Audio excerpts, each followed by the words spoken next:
Next up, inshallah, I would like to introduce our second esteemed speaker, Ustazah Dr. Sakina Sabtu. But before I invite her onto the stage, I'd like to read out a little bit of who she is. Ustazah Dr. Sakina holds a PhD and Masters in Hadith from the University Kebangsaan Malaysia.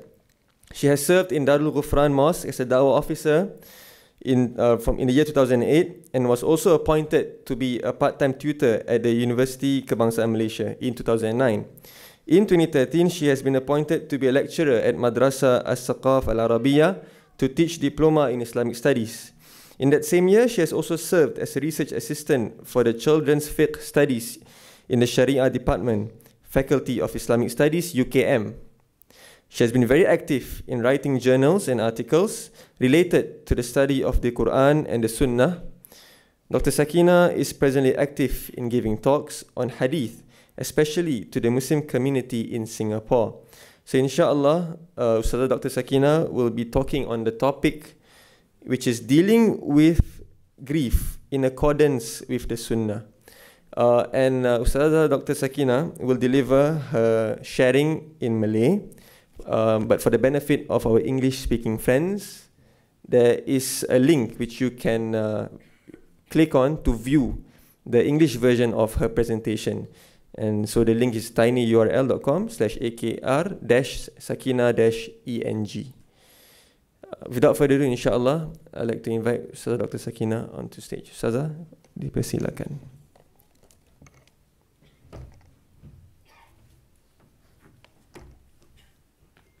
Bismillah, innal hamdalillah nahmaduhu wa nasta'inuhu wa nastaghfiruh wa na'udzu billahi min shururi anfusina wa min sayyiati a'malina man yahdihillahu fala mudilla lahu wa man yudlilhu fala hadiya lahu wa asyhadu an la ilaha illallah wahdahu la syarika lahu wa asyhadu anna Muhammadan 'abduhu wa rasuluhu amma ba'd fa inna asdaqal hadits kitabullah wa khairal hadi hadi Muhammad sallallahu alaihi wasallam wa syarrul umuri muhdatsatuha wa kull muhdatsatin bid'ah wa kull bid'atin dalalah wa kull dalalatin finnar. Rabbi shrah li sadri wa yassir li amri wahlul 'uqdatam min lisani yafqahu qawli. Rabbi zidni ilma warzuqni fahma. Assalamualaikum warahmatullahi wabarakatuh. Alhamdulillah, hari ini kita bertemu. Saya cakap bahasa Melayu sebab kita semua orang Melayu. Sedap sikit bunyinya. Okey, hari ini kita akan bincangkan tentang satu topik yang begitu penting. Bagaimana kita ingin menangani kesedihan menurut As-Sunnah. Ramai orang yang ada rasa perasaan sedih ketika menghadapi kematian. Tadi Ustaz Fizar sudah menjelaskan tentang kematian, cara-cara ataupun apa yang perlu dilakukan ketika seseorang itu menghadapi kematian dan sebagainya. Jadi di sini kita akan bincangkan bagaimana orang yang ditinggal mati. Kita sebagai waris, kita menghadapi rasa sedih. Jadi apa yang seharusnya kita lakukan sebagai seorang waris yang mempunyai ahli keluarga ataupun sahabat yang telah meninggal dunia. Okey, baik. Jadi sebelum itu kita akan cuba untuk memahami apakah yang dimaksudkan dengan kesedihan. Okey.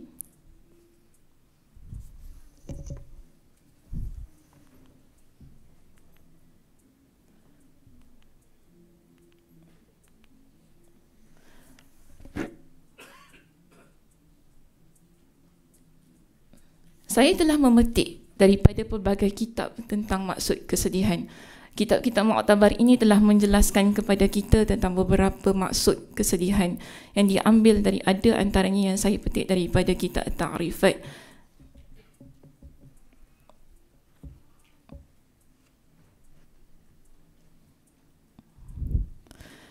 Jadi dalam kitab At-Ta'rifat, Imam Al-Jurjani menjelaskan bahawasanya kesedihan ini adalah perasaan yang terhasil. Kita rasa sedih apabila ada sesuatu perkara yang tidak kita sukai berlaku dalam hidup kita, ataupun kita kehilangan seseorang yang amat kita kasihi. Jadi ini kita panggil sebagai satu bentuk kesedihan. Dan dalam kitab Al-Mufradat oleh Al-Asbahani menjelaskan bahawasanya kesedihan dihasilkan melalui perasaan kacau bilau dalam hati kita.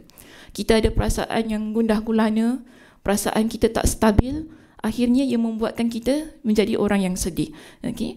Kemudian ia juga bermaksud satu penyakit ataupun penyakit-penyakit batin yang asalnya bermula daripada kebimbangan.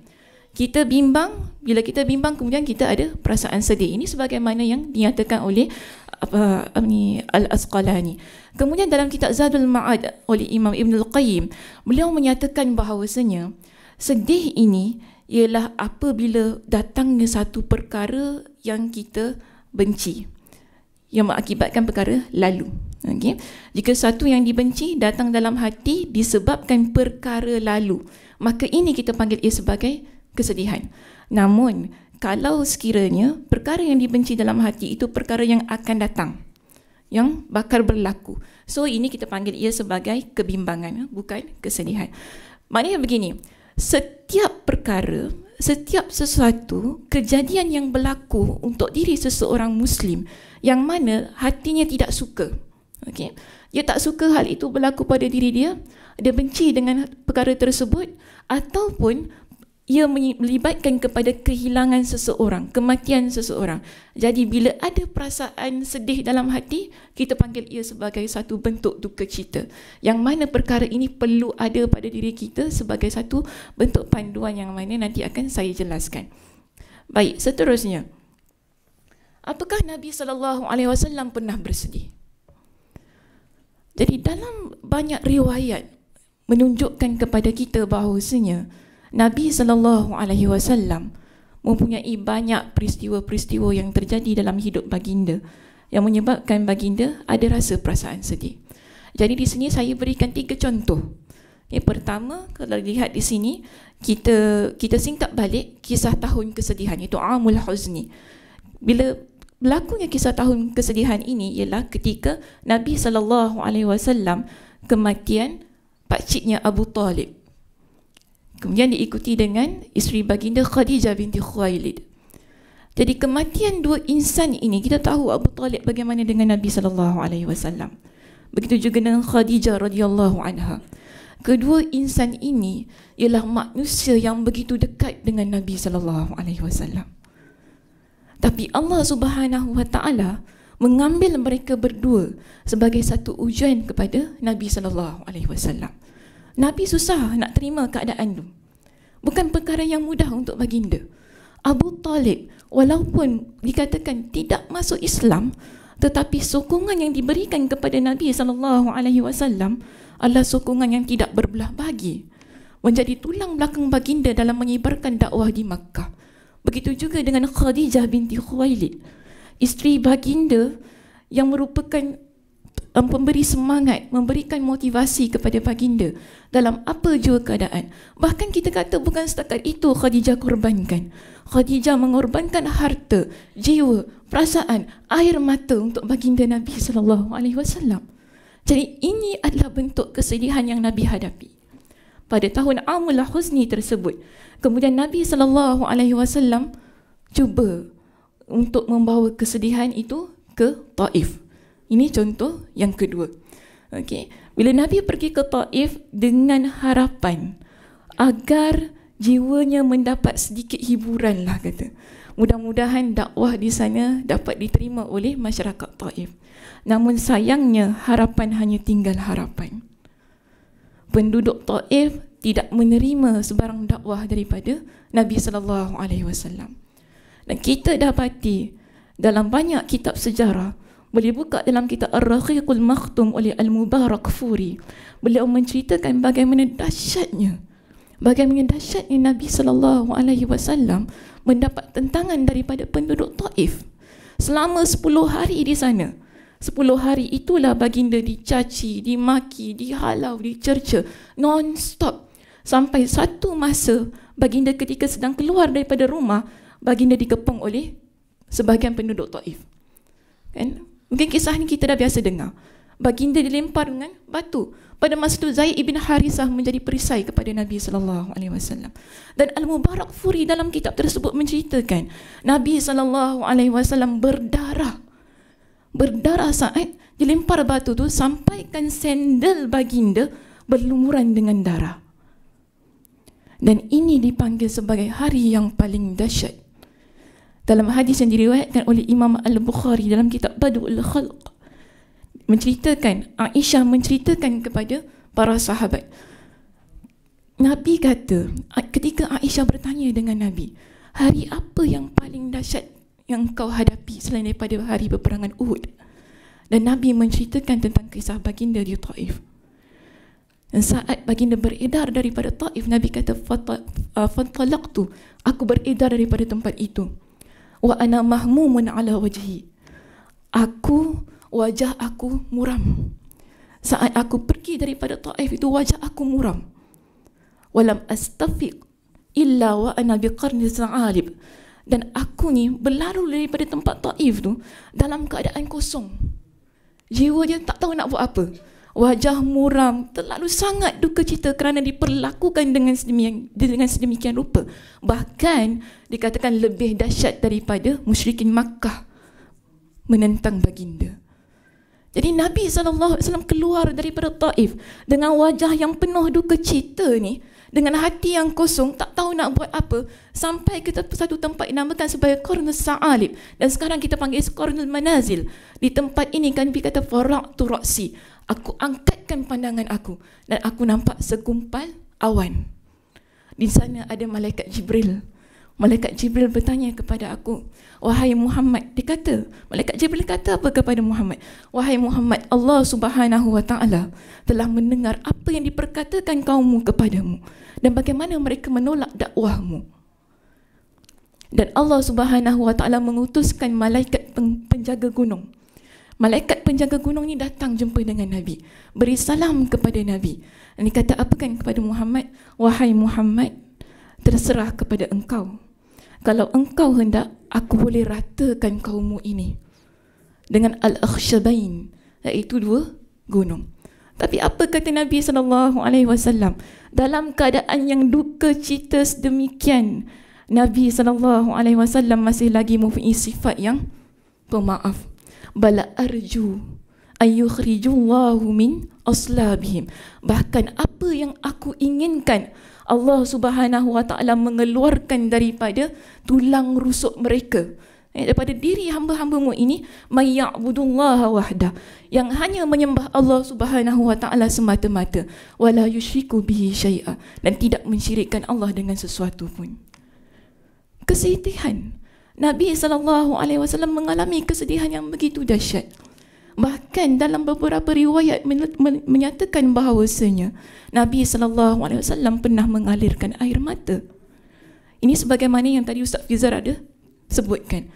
Ketika Ibrahim, anak Nabi SAW meninggal dunia, dalam riwayat Abdurrahman ibn Auf, Abdurrahman pada masa itu teman Nabi, melihat bagaimana keadaan Ibrahim, dan Nabi pada masa itu mengalir air matanya daripada mata baginda.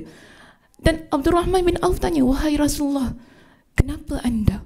Bagaimana keadaan anda? Dan apa kata Nabi? Wahai Ibn Auf, innaha rahmah, air mata ini adalah rahmat, tak sebab mal ukhra, yang akan diikuti dengan rahmat-rahmat yang lain. Kemudian Nabi kata apa kepada Abdurrahman ibn Auf? Innal aina tadma', air mata sudah mengalir. Wal qalba yahzan, hati ni boleh rasa sedih. Wala naqulu illa ma yarda rabbuna, dan kami takkan ucapkan apa yang Allah tidak redai. Wa inna bi firaqika ya Ibrahim lamahzunun, dan kami wahai Ibrahim tetap rasa sedih atas perpisahan yang berlaku. Sedih, tetap sedih. Tapi Nabi SAW mengajarkan kepada kita dengan cara untuk menangani kesedihan. Kenapa Allah Subhanahu wa ta'ala memberikan kesedihan kepada Nabi? Kerana Allah Subhanahu wa ta'ala ingin tunjukkan kepada kita, pada satu sosok makhluk yang agung juga mempunyai perasaan manusia yang normal. Sedih, duka cita, rasa takut, gundah gulana, perasaan yang biasa ada pada manusia. Justru kita boleh mengambil contoh tauladan daripada baginda bagaimana untuk menghadapi situasi tersebut. Jadi apabila berlaku situasi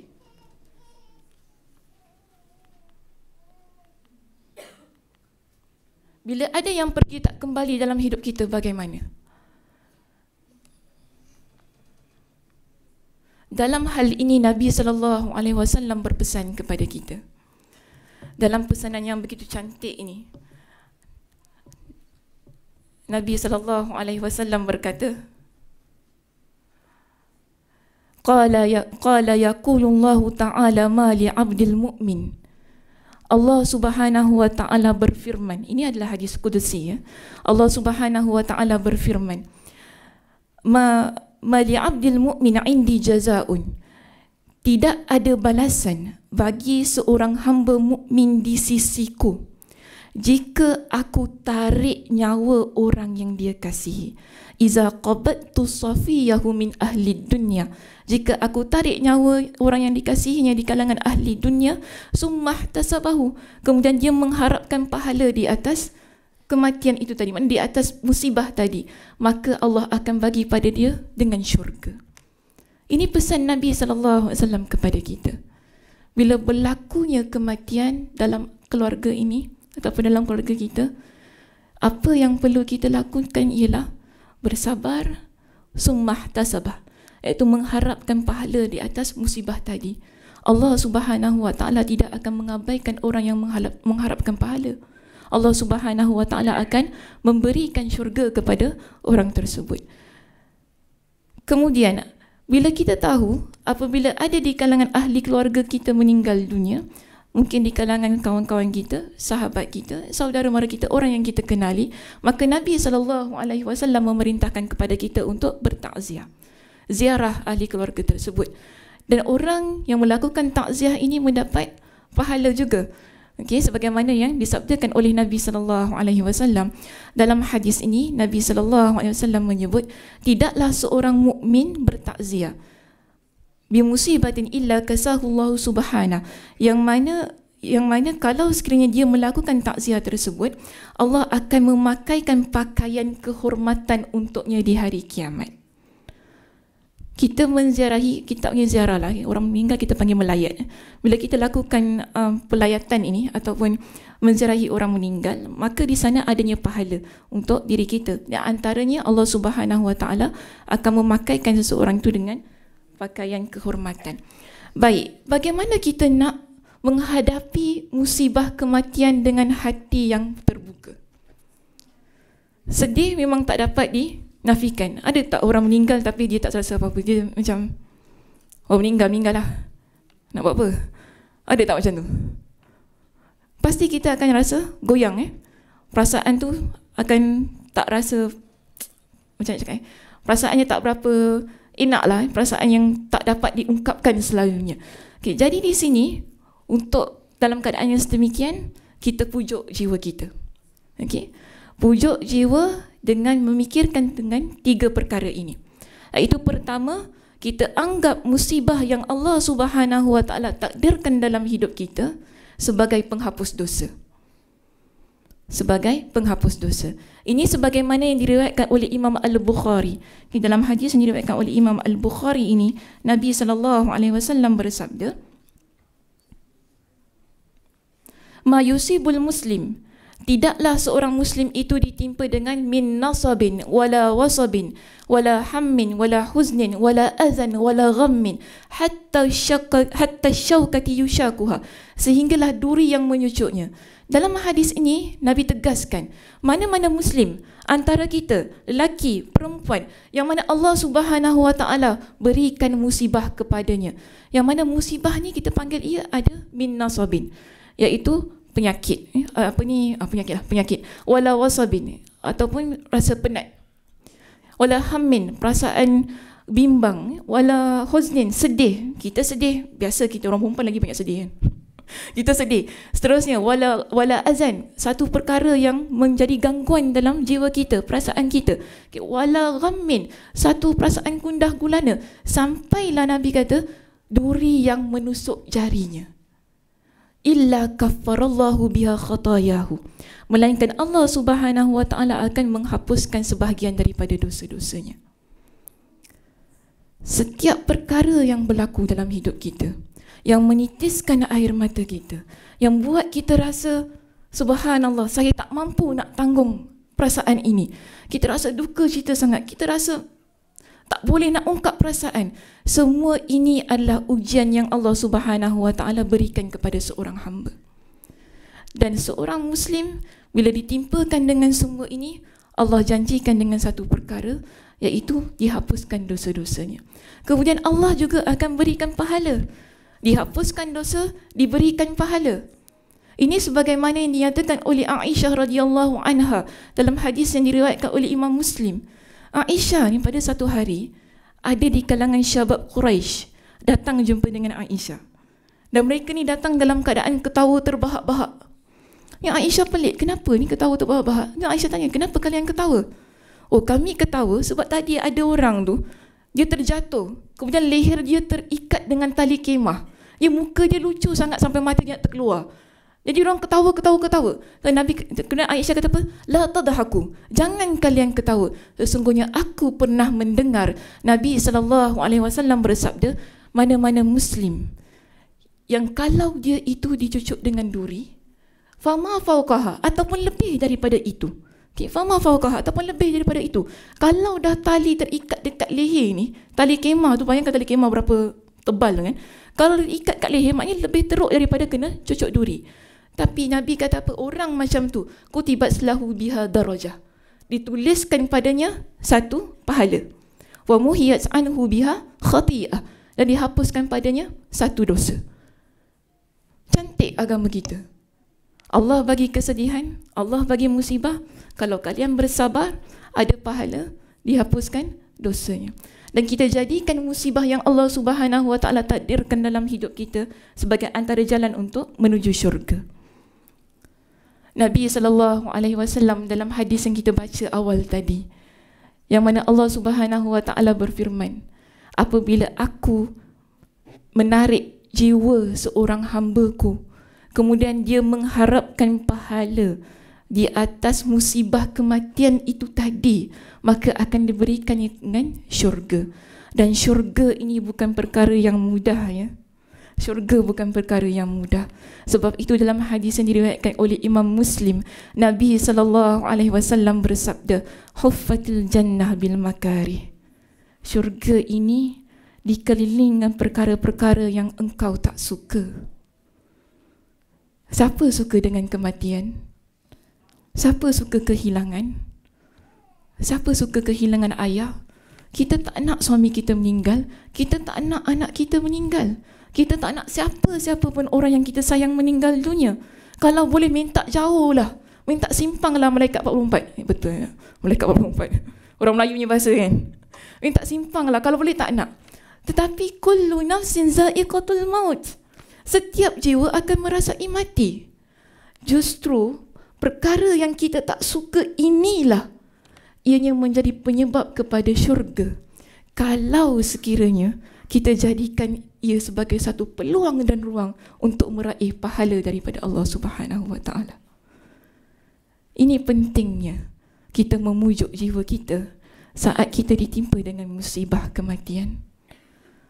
Kerana Allah Subhanahu Wa Taala bila dia tak mentakdirkan sesuatu dalam jiwa seorang hamba ataupun diri seorang hamba, bukan dengan saja-saja. Agama kita ni, Islam, bahkan Allah Subhanahu Wa Taala yang menurunkan agama Islam ini maha adil. Maha adil.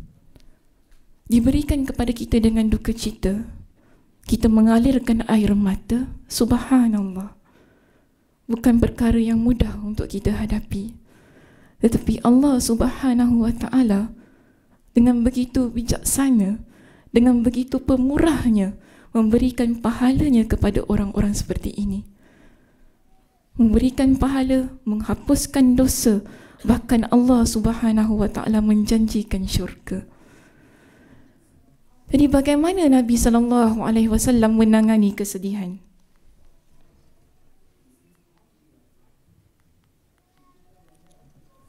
Di sini saya berikan 6 kaedah. Keenam-enamnya saya petik daripada hadis Nabi SAW. Pertama, Nabi SAW mengajarkan kepada kita, kepada umat baginda, agar mempunyai minda yang positif. Minda yang positif.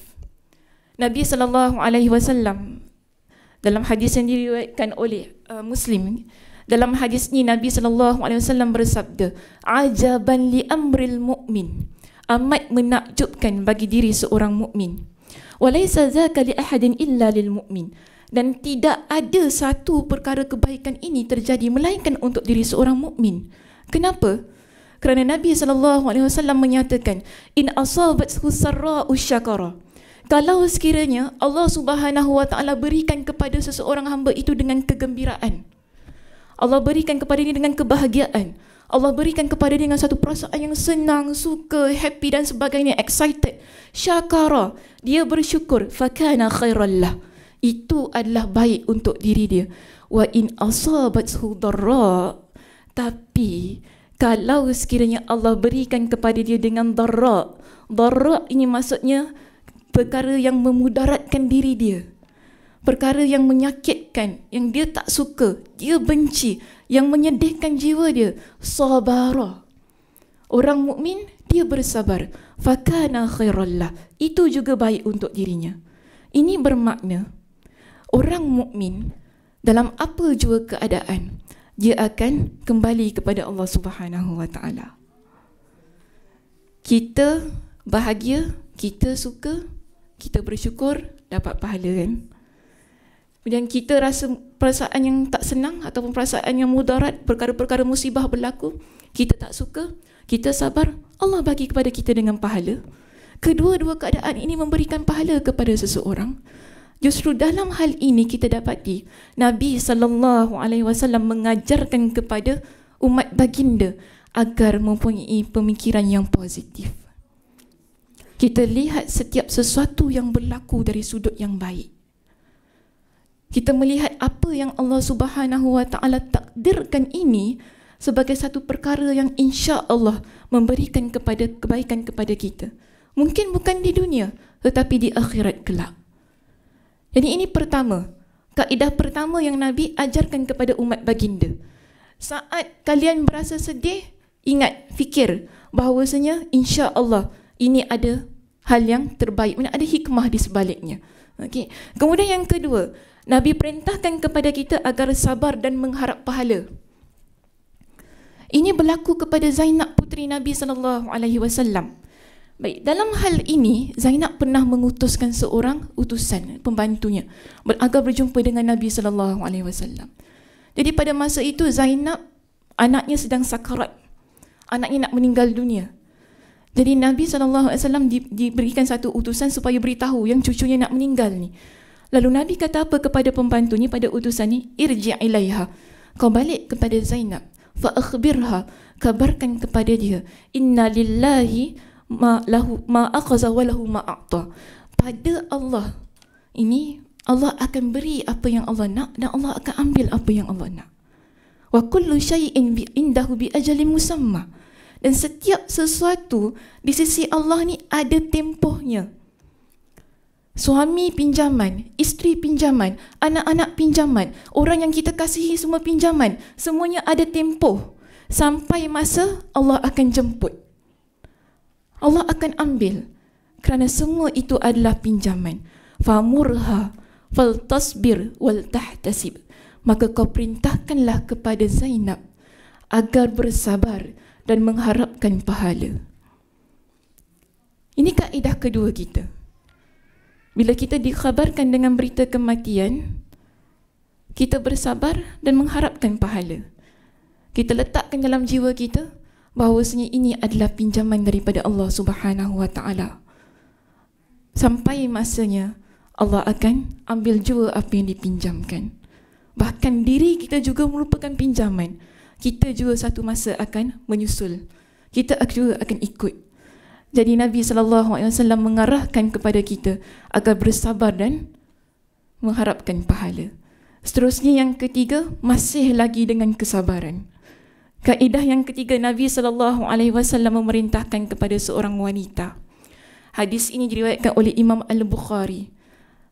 seorang wanita ini dia sedang menangis di sebuah tepi kuburan. Satu kubur ni dia nangis. Jadi Nabi tengah lalu dekat kawasan perkuburan tu, Nabi nampak dia. Bila Nabi nampak dia, Nabi kata kepada dia, ittaqillaha wasbiri. Bertakwalah kepada Allah dan bersabarlah. Bertakwalah kepada Allah dan bersabarlah. Ya, wanita ni bila dia dengar, kita biasa kan, kita kalau sedih-sedih tengah nangis tengah apa, bila orang cakap sabar, kita mesti bingit kan. Kita mesti bingit confirm ya. Itu juga berlaku kepada wanita tersebut. Bila Nabi kata ittaqillaha wasbiri, dia marah Nabi. Dia kata engkau pergi. Boleh pula. Kau pergi, engkau tak tahu apa yang aku rasa. Aku tengah sedih, engkau tak tahu apa yang aku rasa. Engkau pergi. Nabi SAW bila melihat dia tu, Nabi pun tinggalkan dia sendirian. Datanglah beberapa sahabat. Sahabat tanya kepada wanita tadi, wahai wanita, adakah kau tahu siapa yang sedang bercakap dengan kau tadi? Siapa yang telah bercakap dengan kau tadi? Itu adalah Rasulullah SAW. Dia tak tahu rupanya itu Nabi SAW. Bila dia tahu, dia rasa takut. Macam kita kalau kita dah marah kita punya bos kan, apa perasaan? Alamak, dah marah bos kita. Mesti macam kalau orang Kedah kata ketak kaki. Menggigil kan? Menggigil, dah marah bos kita ni, macam mana ni? Dia terus waktu tu juga pergi ke rumah Nabi SAW. Pergi ke rumah Nabi SAW, pintu rumah Nabi terbuka. Dan dia kata apa? Dia masuk, dia kata apa kepada Nabi? Sesungguhnya aku baru mengenali engkau. Dan Nabi SAW saat itu Nabi pesan kepada dia, innamas sabra indas sadmatil ula. Sesungguhnya kesabaran pada hentaman yang pertama. Sabar yang memiliki pahala yang begitu besar di sisi Allah Subhanahu wa taala. Bila saat itu Allah uji, saat itulah engkau sabar. Ini namanya sabar. Dia bukan sabar kita dah lempar pinggan mangkuk pam baru sabar. Dia tak macam tu. Tu pahala kurang. Kita nak betul-betul pahala syurga ni dengan sabar, ialah bila Allah uji, saat itu juga kita sabar. Ini dinamakan sebagai satu kesabaran yang besar sisinya di sisi Allah Subhanahu wa taala. Pahalanya begitu besar. Kemudian seterusnya, Nabi SAW mengajarkan kepada kita dengan ucapan istirja. Ucapan istirja ini tadi saya dilihat dalam slide Ustaz Fizar ada. Ustaz Fizar ada muatkan tentang hadis ini. Okey. Yang mana ucapkanlah istirja bila berlakunya kematian apa-apa saja musibah, ucapkanlah istirja dan membaca doa Allahumma inni Allahumma ajurni fi musibati wa akhlif li khairan minha. Ya Allah, ya Tuhanku, Engkau berikanlah pahala ke atas musibahku ini dan gantikanlah ia dengan yang lebih baik. Jadi hadis ni hadis riwayat Imam Muslim. Dalam hadis ini Nabi SAW mengajarkan kepada Abu Salamah sebenarnya. Jadi Abu Salamah pada masa tu dia balik rumah dalam keadaan yang begitu riang. Dalam hadis tu, dalam cerita ni, dalam hadis riwayat Imam Ahmad. Jadi dalam keadaan yang begitu riang, dia balik dia ajarkan kepada Ummu Salamah. Dan kemudian pada satu hari ketika Abu Salamah meninggal dunia, Ummu Salamah dia kata apa? Adakah di antara Muslim yang lain yang lebih baik daripada Abu Salamah? Dia rasa sedih, suaminya meninggal. Dia tak ada lelaki lain yang boleh ganti suami saya. Macam itulah bahasanya kalau ikut bahasa kita. Tak ada orang lain yang boleh ganti suami saya. Suami saya the best among the best. Macam itulah. Kan kita kalau dah cinta sangat dengan seseorang, tak ada orang lain yang boleh ganti. Inilah yang terbaik. Sampai bila-bila takkan ada. Macam itulah. Jadi begitulah keadaan Ummu Salamah. Saat Abu Salamah meninggal dunia, Ummu Salamah merasakan tidak ada lelaki baik yang terbaik daripada Abu Salamah. Kemudian dia kata apa? Aku nak menghiburkan hati aku ni, maka aku baca doa yang pernah diajarkan oleh Abu Salamah. Yang mana doa itu diajarkan oleh Nabi SAW kepada Abu Salamah. Yang mana Nabi SAW pernah bersabda. Nabi kata apa? Ma min muslimin tusibuhu musibah. Mana-mana orang Muslim yang bila ditimpakan kepadanya dengan musibah, kemudian dia membaca sesuatu yang diperintahkan oleh Allah Subhanahu wa taala, iaitu inna lillahi wa inna ilaihi raji'un. Allahumma ajurni ditambah sebab selalunya kita baca inna lillahi wa inna ilaihi raji'un kan. Jadi ayat itu pun ada dalam Al-Quranul Karim dalam surah Al-Baqarah ayat 155. Okey, kalau nak rujuk buka surah Al-Baqarah ayat 155. Jadi dalam surah Al-Baqarah ayat 155 Allah Subhanahu wa taala juga menekankan, Allah kata, allazina iza asabatuhum musibah. Mereka yang mana apabila kami timpakan kepada mereka dengan musibah, qalu, mereka kata, inna lillahi wa inna ilaihi raji'un. Mereka pun mengucap dengan ucapan istirja. Kita panggil ini sebagai ucapan istirja. Kemudian ada doanya yang seterusnya, iaitu Allahumma ajurni fi musibati. Ya Allah, ya Tuhanku, kau berikanlah pahala kepada musibahku. Ini maksudnya. Wa akhlif li khairan minha, dan kau gantikanlah aku dengan yang lebih baik daripada apa yang telah engkau ambil. Jadi Ummu Salamah, bila dia baca doa ini, memang Allah Subhanahu wa taala ganti dengan yang lebih baik. Akhirnya Nabi SAW datang meminang beliau. Dan lebih baik kan namanya? Dapat kahwin dengan seorang Nabi terus. Tadi kata bukan main lagi. Tak ada orang yang paling bagus daripada Abu Salamah. Tapi akhirnya datang seorang yang terbaik, meminang beliau dan akhirnya menikahi beliau. Saya pernah ajar ayat ni, doa ni dekat satu kelas. Makcik ni kata apa? Ustazah, kalau suami saya meninggal, saya tak nak baca doa ni. Saya tak nak suami lain. Saya tak nak suami baru. Jadi saya kata dengan dia, cik, ini doa bukan doa nak cari suami baru. Jangan salah faham, cik. Dia ingatkan doa ni, bila baca nanti dapat suami baru. Ini doa bukan doa untuk dapat suami baru, cik. Tapi Nabi kata, mana-mana Muslim yang ditimpa musibah. Musibah ni tak bererti kematian sahaja kan. Kita kehilangan, kita ada berlaku hal-hal yang kita rasa gusar dan sebagainya. Itu dipanggil sebagai musibah. Maknanya kalau kita hilang kereta ke kemalangan ke, boleh saja baca doa ni. Tak semestinya tunggu orang meninggal baru boleh baca. Jadi makcik ni salah faham. Bimbang juga kita mengajar. So orang faham hadis tu secara konteks gitu kan. Dia faham, oh kalau orang meninggal nanti dapat suami baru baca doa ni, oh bahaya juga. Tapi bukan sedemikian. Okey. Baik, seterusnya. Jangan mengharap mati. Kita jangan mengharap mati. Ramai orang bila dihadapkan dengan kesedihan, bila Allah Subhanahu wa taala berikan kepada dia dengan perasaan sedih, dia rasa bahawasanya dunia ni begitu gelap. Dah tak nampak cahaya dah. Dah tak tahu nak buat apa. Lebih-lebih lagi kalau yang meninggal adalah suaminya. Sebab mungkin suaminya adalah orang yang selama ini memberi nafkah kepada keluarga kan. Jadi bila meninggal dunia rasa tak ada tempat nak berpaut, tak ada tempat nak bermanja, tak ada tempat nak mengadu, tak ada tempat nak bergaduh. Bila rasa sedemikian, rasa nak ikut, nak mati sama-sama. Kalau tanam, rasa nak tanam sama-sama sekali. Begitu sampai perasaan yang sedemikian. Jadi Nabi SAW pesan, Nabi larang kepada kita, la yatamannayanna ahadun minkumul maut. Jangan salah seorang daripada kalian mengharapkan kematian. Jangan harapkan kematian. Kerana bila kita mengharapkan kematian, ini bermakna kita berputus asa daripada rahmat Allah Subhanahu wa taala. Kita menolak takdir Allah Subhanahu wa taala. Dan Nabi kata kalau sekiranya nak rasa sedemikian, maka bacalah doa ini. Iaitu kita maknanya doa ini dia menyerahkan semuanya kepada Allah. Allahumma ahyini ma kanatil hayatu khairan li. Ya Allah, kau hidupkanlah aku selama mana kehidupan itu terbaik untuk aku. Dan wa tawaffani idza kanatil wafatu khairan li. Dan kau matikanlah aku sekiranya kematian itu baik untuk aku. Tapi doa ini bukan sebab kita nak minta mati, bukan begitu. Maknanya kalau sekiranya sudah sampai ajalnya, kalau itu yang terbaik, maka engkau ambillah. Tapi kalau kehidupan, kalau sekiranya aku masih hidup, sepanjang aku ada kehidupan dan nyawa ini, itu memang terbaik dengan takdir yang telah engkau letakkan, tuliskan di Lauh Mahfuz, maka teruskan kehidupan aku. Tapi kalau tidak, dan kematian itu dianggap baik di sisi Allah Subhanahu wa taala, maka matikan aku. Ini adalah doa yang kita baca saat kita rasa bahawasanya kita dah tak nak hidup lagi. Kuatkan, mantapkan jiwa kita dengan doa-doa yang Nabi SAW ajarkan. Dan yang keenam, maknanya yang keenam ni merupakan satu kaedah yang terakhir daripada saya. Bukan daripada saya, daripada Nabi SAW yang saya ajarkan di sini.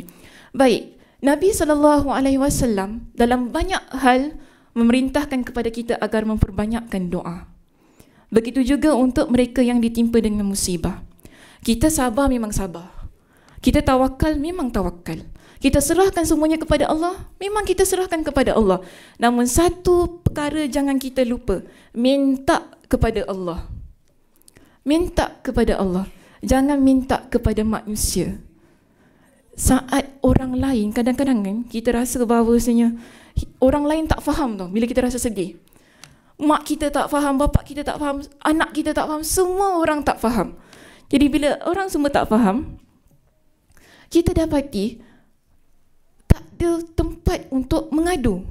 Maka di sini datangnya kekuatan doa. Okay? Datangnya kekuatan doa untuk memantapkan jiwa kita. So ada beberapa doa, nanti boleh rujuk kepada link yang telah diberikan pada awal tadi. Selainnya bahasa Inggeris tapi tak mengapa. Boleh rujuk kepada link yang telah diberikan. Beberapa doa inilah antaranya ialah ya hayyu ya qayyum bi rahmatika astaghith. Semua doa-doa inilah doa yang khusus untuk kesedihan. Okey, ada riwayat-riwayat yang sahih berkenaan hal tersebut. Kemudian Allahu rabbi la usyriku bihi syai'a. Sempat ke ambil gambar? Sebab saya tinggal 3 minit saja. Sempat ke? Okey, sudah? Okey, baik. Seterusnya Allahumma rahmataka arju. Cepat-cepat ni semua. Allahumma rahmataka arju fala takilni ila nafsi tarfata ainin aslih li sya'ni kullah la ilaha illa ant. Ya. Ulangi lagi satu tadi. Yang ini. Oh, the first one. Okay. This one. Dah? Okay. Seterusnya yang kedua, yang ketiga ya, ini doanya Allahumma rahmataka arju. Dan yang keempat, doanya Allah. Doanya begitu panjang. Ada panjang sikit sini. Okay, doanya amat baik. Nabi SAW ketika mengajarkan doa ini kepada para sahabat, ada di kalangan satu kaum berkata kepada Nabi, ada salah seorang di antara mereka mengatakan, wahai Rasulullah, sesungguhnya orang yang rugi ialah yang tidak membaca doa ini. Orang yang rugi ialah orang yang tidak membaca doa ini. Jadi Nabi pun berkata apa? Benar, kerana itu perlu orang yang mendengarkannya mengajarkan kepada orang lain. Jadi saya tak nak rugi, saya ajarkan kepada semua di sini. Okey, amalkan doa ini. Dapat ke?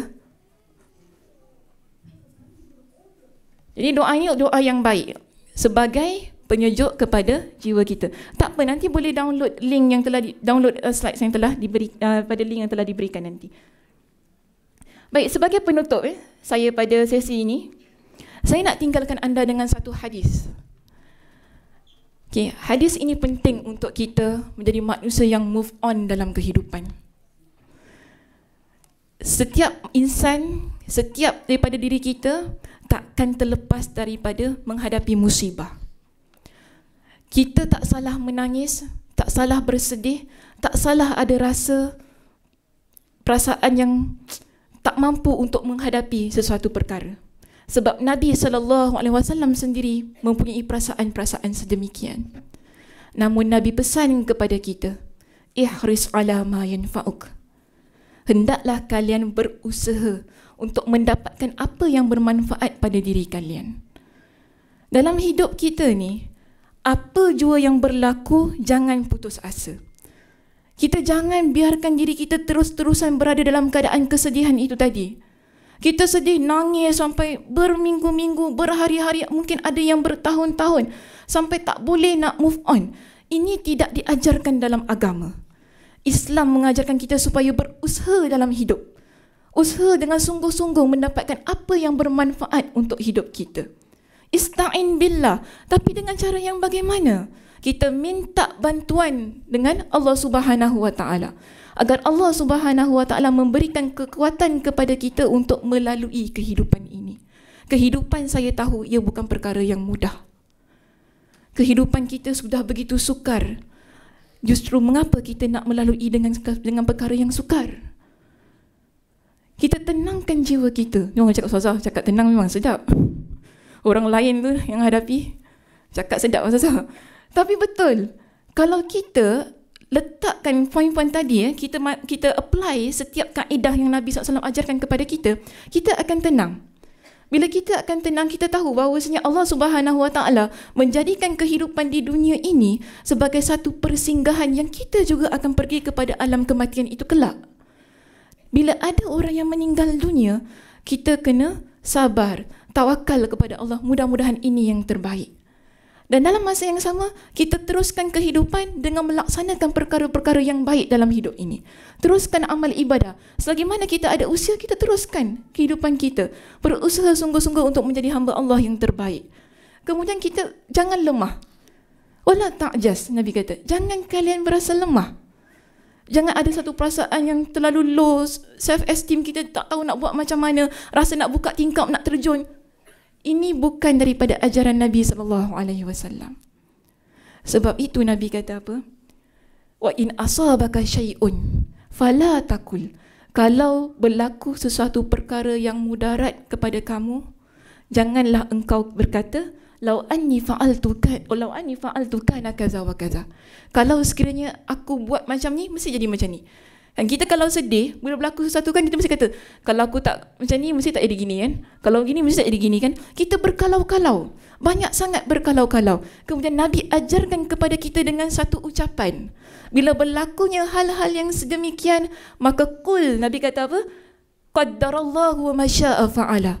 Ini adalah takdir Allah. Dan Allah Subhanahu Wa Taala menjadikan sesuatu itu berlaku mengikut apa yang Dia kehendaki. Kerana perkataan kalau ini adalah pembuka pintu kepada syaitan. Yes or no?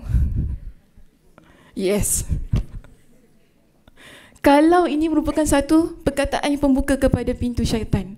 Bila kita mula berkalau-kalau, syaitan tu akan cocok. Yelah kan, tu semua salah kau, semua kau punya sebab kan. Kalau kau tak buat gini, kau punya pasal. Dia akan cocok. Akhirnya kita memang berasa sedih. Kita akan rasa, oh, memang betul lah aku macam ini, memang betul aku tak patut macam ni, aku tak patut. Akhirnya, kita meninggalkan Allah Subhanahu Wa Taala. Dan kita larut dalam kesedihan tersebut. Jadi itu sahaja perkongsian saya pada hari ini. Mudah-mudahan ia memberi manfaat kepada semua yang hadir. Ya, saya serahkan kembali majlis kepada Ustaz. Siapa nama Ustaz? Lupa, sorry Ustaz.